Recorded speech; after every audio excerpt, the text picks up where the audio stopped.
It looks like the verse has disappeared from the Bible, but please bear with me.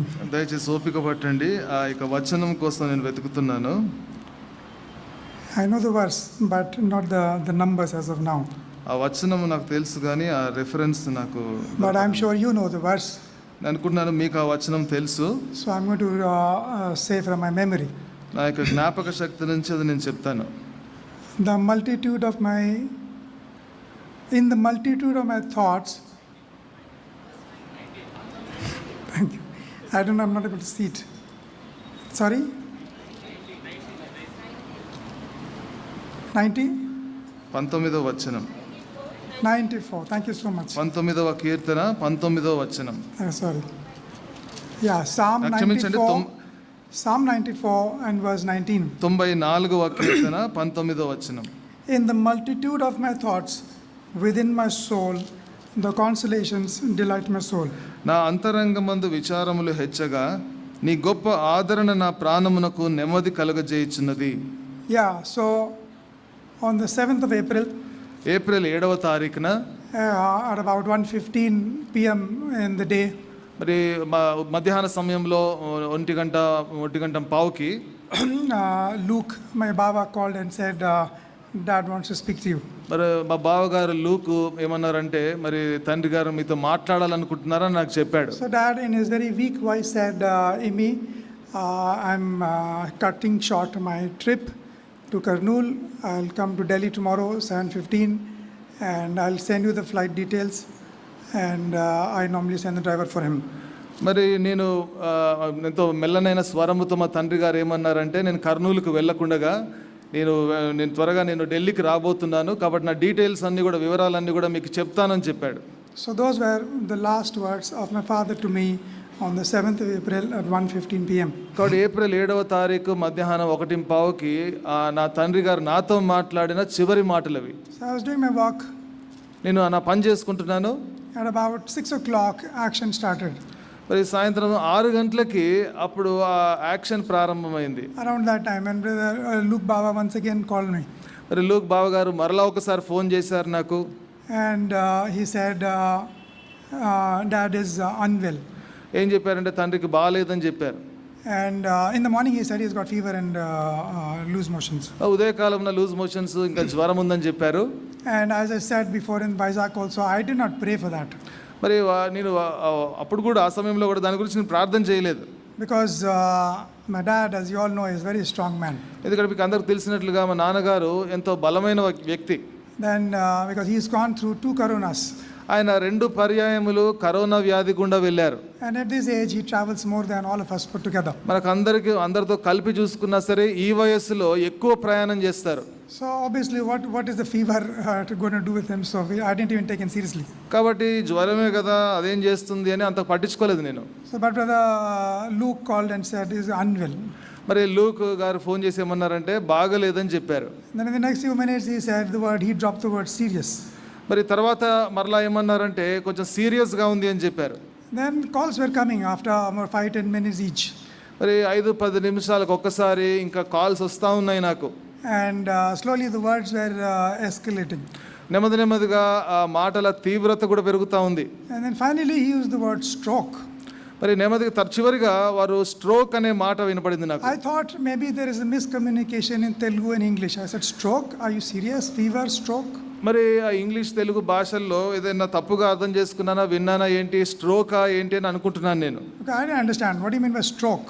మరి stroke అంటే ఏంటి అని అనుకుంటున్నాను. So then again after a few minutes, కొన్ని నిమిషాల తర్వాత he said, I've called the ambulance. తర్వాత ambulance పిలిచామని చెప్పారు. Then I don't remember the exact sequence of events. తర్వాత ఏం జరిగాయో సంగతులు నాకు గుర్తులేదు. And then he said they're going to take him to the ambulance, and brother Sudhakar also called. ఆ తర్వాత అంబులెన్స్లో తీసుకువెళ్ళారని చెప్పారు. తర్వాత సోదరుడు సుధాకర్ గారు కూడా ఫోన్ చేశారు. And he said we brought him to the hospital. మేము ఆసుపత్రికి తీసుకెళ్ళామని చెప్పారు. And we've done our best. We have done our best. కాబట్టి మేము చేయవలసిందంతా చేశామని చెప్పారు. And now he's in God's hands. మరి ఇప్పుడు దేవుని హస్తములో పెట్టామని చెప్పారు. So he didn't say anything. So that I think in his head he sent the message to me. కాబట్టి ఆయన చెప్పాల్సిన ఆ వర్తమానం ఆయన నాకు చెప్పాడు. He In his head, he thought he sent the message which had two meanings. కాబట్టి ఆయన చెప్పిన వర్తమానంలో మరి రెండు అర్థాలు ఉన్నాయి. Because I thought, okay, now doctor, like normally say, doctors have done a best. He's in God's hands, must look like he's serious, but it's in God's hand. God will heal him. నేనేమనుకున్నానంటే మరి డాక్టర్లు వాళ్ళు చేయవలసింది చేస్తున్నారు, దేవుని హస్తంలో పెట్టారు కాబట్టి వారు చేసింది చేస్తున్నారు, దేవుడు స్వస్థపరుస్తాడు కదా అనుకుంటున్నాను. So like all families, I think we have a group without dad. మరి తండ్రి లేకుండానే మేము కుటుంబం అందరం కూడా కలుసుకున్నాం. It's just the five of us. మరి అంటే మేము ఐదుగురము. Which is where, in that group where we fight with each other. మరి ఆ గ్రూప్లో మేము ఐదుగురం ఉన్నాము. And we exchange a lot of thoughts. మేము అనేక విషయాలు పంచుకుంటాం అక్కడ. So anyway, I messaged in that group, they have taken dad to the hospital. I didn't use the word ambulance, just to not to make them. మరి ambulance అని చెప్పలేదు కానీ ఆ గ్రూప్లో ఏం చెప్పానంటే నాన్నగారిని ఆసుపత్రికి తీసుకువెళ్ళారని చెప్పాను. And then that was brother Sudhakar called, and then after a few minutes one sister called. సోదరు సుధాకర్ అప్పుడు ఫోన్ చేశారు. కొన్ని నిమిషాల తర్వాత ఒక సహోదరి ఫోన్ చేసింది. All calls were from Luke's phone only. Then he used to give it to people there. అన్ని ఫోన్లు కూడా సహోదరుడు లూక్ గారి ఫోన్ నుంచే సహోదరుడు లూక్ గారు అందరికి ఫోన్లు ఇచ్చేవారు. So the sister said cardiac arrest. ఆ సహోదరి ఏమనిందంటే మరి కార్డియాక్ అరెస్ట్ అయింది అని చెప్పింది. He said he is not responding. మరి ఆమె ఏమనిందంటే ఆయన స్పందించట్లేదు అని చెప్పింది. So now, yeah, he used that word. She used that word. మరి ఆమె స్పందించట్లేదు అనే మాట ఉపయోగించింది. I said use the word conscious. Is he conscious? Is he speaking? Is he talking? ఆయన స్పృహలో ఉన్నారా, ఆయన మాట్లాడుతున్నారా అని నేను అడుగుతున్నాను. I could not understand. I could not believe that in the last 30-40 minutes things have escalated from what I thought was fever to not responding. నేనేమనుకున్నానంటే జ్వరము కదా, ఆయన స్పందించట్లేదు కదా అనుకున్నాను, కానీ 30-40 నిమిషాల్లో పరిస్థితులు అంతా తీవ్రంగా మారిపోయాయి. And then she said he is not responding. అప్పుడు ఏమనిందంటే ఆయన స్పందించట్లేదు అని చెప్పింది. And then I said what? మరి నేను ఏమైంది, ఏమంటున్నారు అన్నాను. And then she, in her medical language, she said is not responding. I thought she thought I understood. మరి ఆమె మెడికల్ భాషలో ఏం చెప్పిందంటే స్పందించట్లేదనింది అనింది. ఆమె ఏమనుకుందంటే నాకు అర్థమైందేమో అనుకుంది. Then I kept saying what? నన్ను ఏమైంది అని అడుగుతా ఉన్నాను. Then she said the word which ends the story. మరి ఆ కథ ముగిసింది అని చెప్పడానికి ఆమె ఆ విధంగా చెప్పింది. She said uncle చనిపోయాడు. మరి అంకుల్ చనిపోయారు అని చెప్పింది.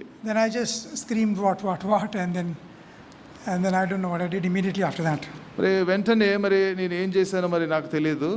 Then immediately after I wanted all the five of us to be on a together call to share this news. మరి ఆ ఐదుగురికి కూడా ఫోన్ చేశాను, ఈ యొక్క వార్తను పంచుకున్నాను. Because when my mother died in 89, 1989లో మా తల్లి గారు చనిపోయినప్పుడు we didn't get a chance to we didn't even hear the news that mother died directly. మరి మా తల్లి గారు మరణించారనే వార్త మేము నేరుగా వినే అవకాశం మాకు దొరకలేదు. She was in a train accident. I think all of you know that. మరి ట్రైన్ యాక్సిడెంట్లో మరణించారు, మీకు అందరికీ తెలుసు. And dad and his cousin were in the accident site. మరి డాడీ తర్వాత వాళ్ళ కజిన్ ఆ యాక్సిడెంట్ స్థలంలో ఉన్నారు ఆ సమయంలో. And my sister and the youngest brother were also in the accident. They were in the same train along with Isaiah Timothy, who is in Singapore now. మరి మా సహోదరి చిన్న సహోదరుడు కూడా అదే సమయంలో అదే ట్రైన్లో ఉన్నారు. ఐజియా తిమోతి సింగపూర్లో ఉండే ఆ సహోదరుడు కూడా అదే సమయంలో అక్కడ ఉన్నారు. So they were there, and me, Titus and Danny were at home. మరి మేము టైటస్, డానియల్ మేమేమో ఇంట్లో ఉన్నాం. The accident happened on the 18th of April. Accident April 18వ తారీఖున జరిగింది. And on the 19th morning, the headlines in the newspaper said Karnataka Express derailed and so many people died. 19 April తారీఖున వార్తల్లో వచ్చింది ఏంటంటే కర్ణాటక ఎక్స్ప్రెస్ పట్టాలు తప్పింది, అనేక మంది మరణించారని వచ్చింది. And we were just, three of us were just in different parts of the house doing aimless things. మరి మేము ముగ్గురము కూడా ఇంట్లో వేరు గదుల్లో ఉన్నాము, ఏవో పనులు చేసుకుంటున్నాము. And praying internally. మరి అంతరంగంలో ప్రార్థన చేసుకుంటున్నాము. మమ్మీని, ఎఫ్సీని, జాషుని, బుజ్జనిని కాపాడండి. మరి వీళ్ళందరినీ కూడా కాపాడండి అని మేము మా మనసులో ప్రార్థన చేసుకుంటున్నాము. And then as we were doing all this, suddenly people start pouring inside the house. ఆ విధంగా చేసుకుంటుండగా అనేక మంది ఇంటికి వస్తూ ఉన్నారు ఆ సమయంలో. And then suddenly, while I was just walking in the room, మరి అకస్మాత్తుగా నేను ఆ గదిలో నడుస్తూ ఉన్న సమయంలో some akka said or vadina, she said అత్త చనిపోయింది. మరి అక్కన వదిన ఎవరు అన్నారు ఏంటంటే అత్త చనిపోయింది అని చెప్పారు. So it was not addressed to us. అంటే మాకు నేరుగా చెప్పట్లేదు. It was people talking there. మరి ప్రజలు వారిలో వారే మాట్లాడుకుంటున్నారు. We overheard that. అయితే మేము వాళ్ళు మాట్లాడుకునే మాటలు విన్నాం. And I feel because of that, we've never so far grieved our mother's death together. We've never grieved our అయితే mother's death together. మా తల్లిగారి యొక్క మరణమును గురించి మేమందరం కూడా కలిసి మేము బాధపడలేదు ఆ సమయంలో. And so when my dad, I got the news about the same sentence, అత్త చనిపోయింది, అంకుల్ చనిపోయాడు. అత్త చనిపోయింది, మరి అంకుల్ చనిపోయాడు అన్న వార్త ఇప్పుడు విన్నప్పుడు I didn't want to have the same feeling of being alone. కాబట్టి నేను ఒంటరిగా ఉన్నాను అనే భావం నాకు కలగొద్దని